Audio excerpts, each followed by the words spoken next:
ஐராத்தினி நாளைக்கான பிரமலை பார்த்தீங்கன்னா சேரன் தலையில் அடிச்சுக்கிட்டு அழுகுறாங்க. தன் கல்யாணம் இது மாதிரி நின்றுச்சு, என்கிட்ட சந்தாவை இது மாதிரி பிரித்து கூட்டிட்டு போயிட்டாங்களாப்பா, என்னால் காப்பாற்ற முடியலன்னு சொல்லிட்டு ரொம்பவே ஃபீல் பண்ணி அழுகுறாங்க.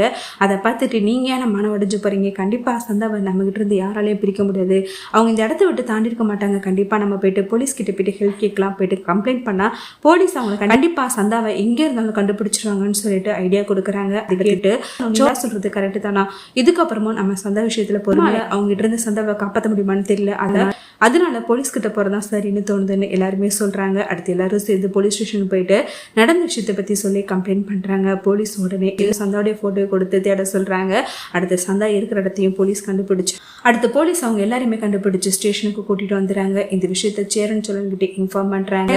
சந்தா கிடைச்சிட்டாங்கன்னு சொல்லிட்டு ரொம்பவே சந்தோஷமா ஸ்டேஷனுக்கு வராங்க. அடுத்து சேரன் போலீஸ் கிட்ட தைரியமா சொல்றாங்க, நானும் சந்தாவும் உயிருக்கு உயிரா காதலிக்கிறோம், ரெண்டு பேருமே கல்யாணம் பண்ணிக்கலாம்னு முடிவு பண்ணிதான் நாங்க இப்படி ஒரு முடிவு எடுத்தோம். ஆனால் சந்தாவை கட்டாயப்படுத்தி கடத்தி இங்கேருந்து கூட்டிட்டு போறாங்க, இவங்க கிட்ட இருந்து எப்படியாவது சந்தாவை காப்பாற்றி எங்களுக்கு கல்யாணம் பண்ணி வைங்க சார்னு சொல்றாங்க. அடுத்து போலீஸ் சந்தாவுடைய மாமாவை மிரட்டுறாங்க.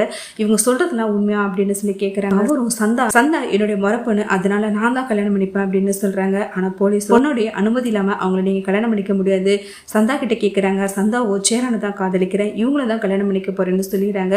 அடுத்து போலீஸ் இதுக்கப்புறமும் உங்களால ஒன்றும் பண்ண முடியாது, மேலும் பிரச்சனை பண்ணீங்கன்னா ஜெயில தெளிவுன்னு சொல்லிட்டு மிரட்டுறாங்க. வேற வழி இல்லாம சந்தாவுடைய மாமா இங்கிருந்து போயிடறாங்க. போலீஸ் ஸ்டேஷன்லயே சேரன் சந்தா சம்மதத்தோட ரிஜிஸ்ட்ரேஷன் மேரேஜ் பண்ணி வைக்கிறாங்க. அதை நினைச்சு சேரன் ரொம்பவே சந்தோஷப்படுறாங்க. சேரனும் சந்தாவை வீட்டுக்கு கூட்டிட்டு வராங்க. நடேசன் நிலாக்கு நன்றி சொல்றாங்க. இந்த தடவையும் சேரனுடைய கல்யாணம் நின்று போய் ரொம்பவே பதறி போயிட்டோமா, கடைசி நேரத்துல சரியான ஐடியா கொடுத்து இது மாதிரி இவங்க ரெண்டு பேர் கல்யாணம் நடக்கிறதுக்கு காரணமா இருந்திருக்குமான்னு சொல்லிட்டு நிலாவுக்கு நன்றி சொல்றாங்க. அடுத்து சேரனும் சந்தாவும் நிலாவுக்கு நன்றி சொல்றாங்க. நிலாவை இது நம்ம குடும்பம், எதுக்காக நன்றிலாம் சொல்லி என்னை பிரிச்சு பார்க்குறீங்க அப்படின்னு சொல்லிட்டு எமோஷனலா ஆகிறாங்க. சேரனுடைய அத்தை கஸ்தூரி வராங்க. கடைசியில உனக்கு கல்யாணமே ஆயிடுச்சா, இந்த ஜென்மத்துல உனக்கு கல்யாணம் ஆகாது, கடைசி வரைக்கும் இது மாதிரி தனியாக தான் இருப்பேன்னு நினைச்சேன், பரவாயில்ல ஒரு வழியா கல்யாணம் பண்ணி இங்கே பொண்ணை கூட்டிட்டு வந்துட்டேன், இதுக்கப்புறமா அந்த பொண்ணை பத்திரமா பார்த்துக்கோ, எந்த பிரச்சனை நம்ம பார்த்துக்கோ அப்படின்னு சொல்லிட்டு அட்வைஸ் பண்றாங்க. நடேசன் சேரன் குணத்துக்கு எப்பவுமே நல்லபடியாக தான் நடக்கும், நீங்க தான் அதுக்கு கொடுத்து வைக்கலன்னு சொல்லிட்டு அவங்களை குத்தி காமிக்கிறாங்க. ஒரு பக்கம் சோழனும் நிலாக்கு நன்றி சொல்றாங்க.